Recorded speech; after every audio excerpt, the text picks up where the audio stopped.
Hey guys, what's up? Welcome back to the channel.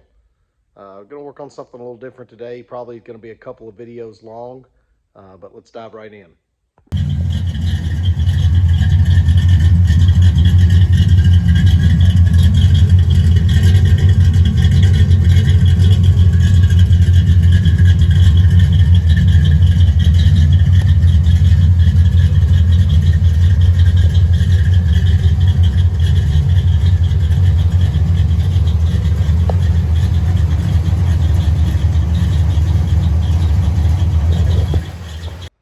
All right guys, this is my 70 Plymouth Duster.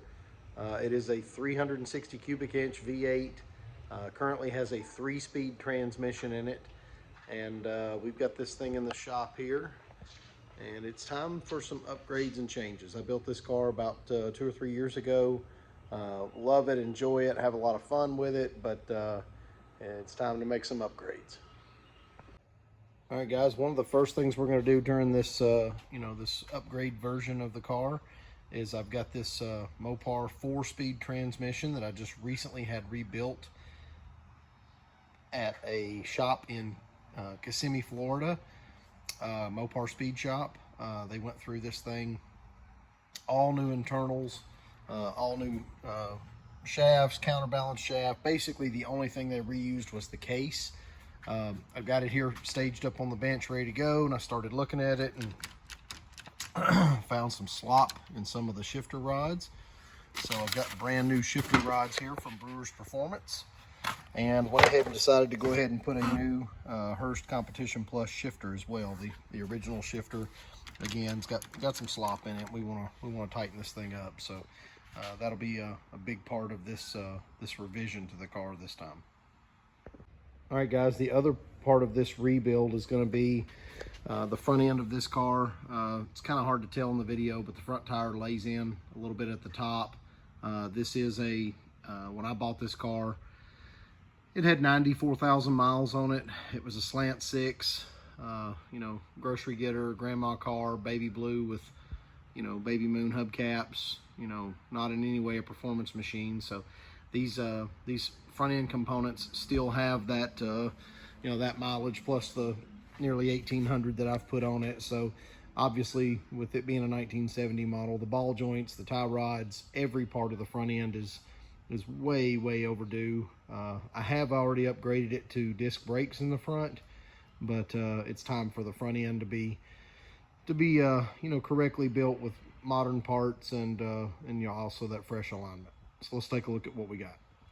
All right, guys, you can see these boxes have got a little dust on them. We stay pretty busy here in the shop, so I bought these things, not long ago, maybe a year ago, and they've been kind of sitting on the shelf. I've got an all new steering from PST, Performance Steering Technology. That's ball joints, tie rods, everything you can imagine for the front end.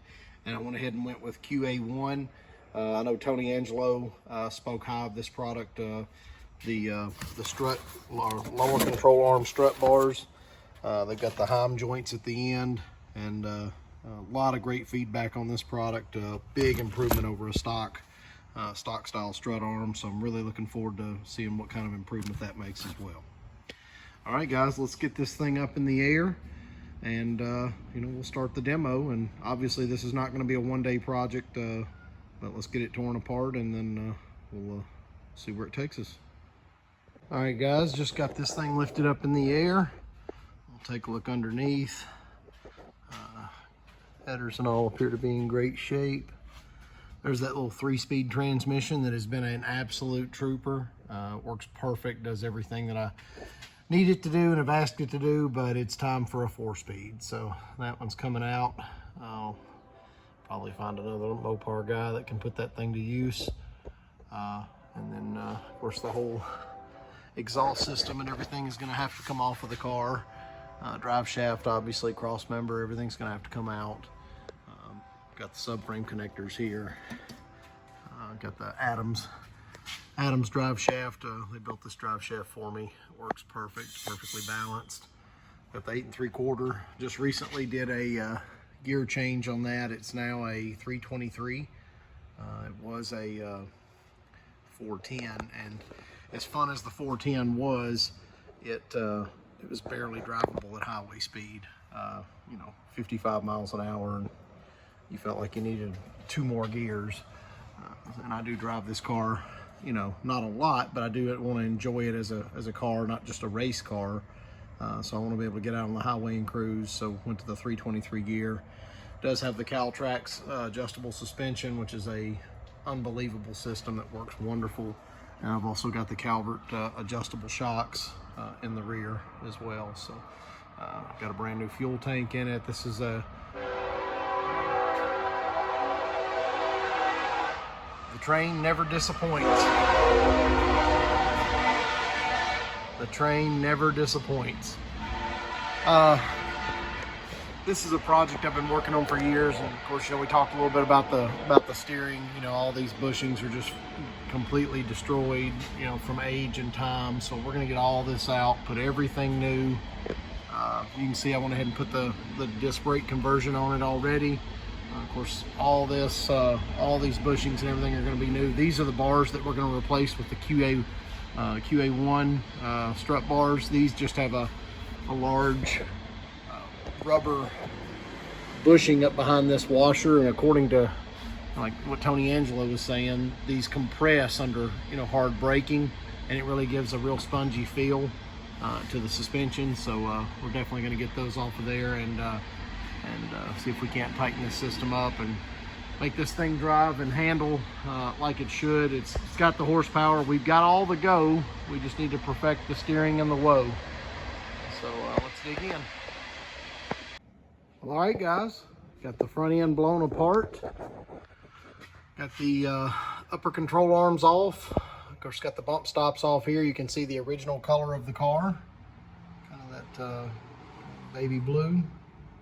Not exactly sure. I'll have to look up what the color code for the original color was.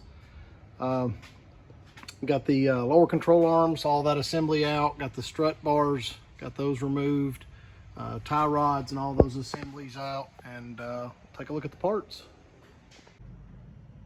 All right, taking a look at these parts. Obviously, these are 1970 parts, most of them. The upper control arm bushings, or the A-arm bushings are shot. Ball joints are just completely shot. I think maybe this ball joint has been replaced. The lower control arm bushings don't appear to be any better.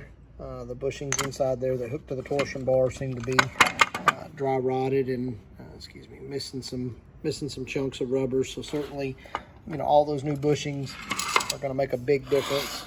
The new upper and lower ball joints is going to make a huge difference. There's the lower ball joint on the back of the spindle. Tie rods, absolutely shot.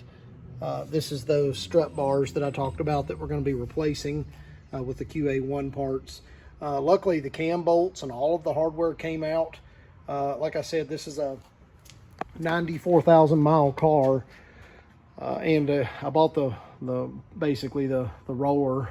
It was complete minus engine trans, but they came with it, but it was a 6-cylinder. But I bought this car out of Alabama, and it was a really, really rust-free car. This is all original sheet metal. Didn't have to put fenders or floors, trunk floor, anything in it. I mean, you can see, I think one of the best explanations of the condition of a car with a Mopar is, the frame rails. You can see that they're what I would consider nearly perfect. The trunk floor, on a Mopar, if you've got a trunk and it doesn't have rust in it, you've done something. The trunk floor extensions are in really good shape. There is some rubber sprayed up in there. Evidently, that must have been from the last owner. I don't know how that rubber got in there. But there is some rubber in the inner fenders. Really solid car. Like I said, the frame rails. In fact, when I bought this car, all of the underneath of this car was still the factory overspray blue. And I went and, during the restoration process, bombed the bottom of this car with probably 15 cans of paint. You can see the floor pans there, really solid. When I put the subframe connectors in, went through and painted everything up. The leaf springs in this car are actually out of a 340 car. I bought the rear axle and the rear leaf springs out of a 340 car that I guy down in Nashville was actually putting Hellcat drivetrain under a Duster, and he had it on a rotisserie, and I was lucky enough to grab that rear axle. So I'd actually already bought a 8 3/4 for a B body, and was going to have it cut down or the spring perches moved, and of course that gets into a little bit of an issue with offset of wheels. But I've ran up on this A body 8 3/4 rear end, and I bought that and was very lucky to find that deal. That's been probably 5 years ago when that happened. But again, it's a 70 Duster, but it does have a 69 Plymouth Valiant grill in it. Everybody asks me about the grill because it's so different, but the car I had before this was a 69 Valiant, and I love that grill.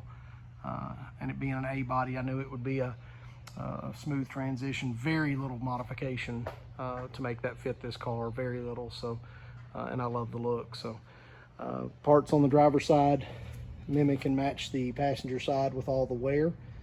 So we're going to go through and the new parts box. I was looking through it. We've got, you know, lower control arm bushings. We've got all the bump stops. We've got the upper A-arm bushings. We've got these for those strut bars. We won't be using these because we're using the QA1 adjustable with the Heim joints. So those are not going to be used. We've got some tie rod ends here. And of course we've got new lower ball joints, new upper ball joints. Those are the screw in style. And we'll get all this front end put under it and get a fresh alignment done. And then we're going to go ahead and replace these tires. They've got quite a bit of life left in them, but they do show some wear. It may not show up very good, but you can definitely see the arch from where the front end was laid out. The inside treads are worn much more than the outside treads, and of course with a brand new front end and a brand new alignment, I want to start out with good brand new tires. So I'll replace these. I'm actually running a 205 60/15 in the front and a 255 60/15 in the rear. These are the Wheel Ventiques Mopar Rally replicas in a 15-inch, so helps clear brakes and a lot more availability of tire size options. So that's where we got to today. Got the front end tore apart. I'll spend the next couple of days, you know, working with a torch and the press, putting all these new bushings in. And when I get those done, we'll have some video from that, and we'll compile a finished video of putting this thing back together as far as the front end. And then when that's done, the next video will be taking the 3-speed out and putting the 4-speed in.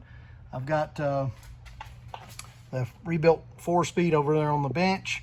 I've also got a brand new speedometer cable that goes all the way up to the speedometer, the cable and the sheath. I'm replacing the whole thing.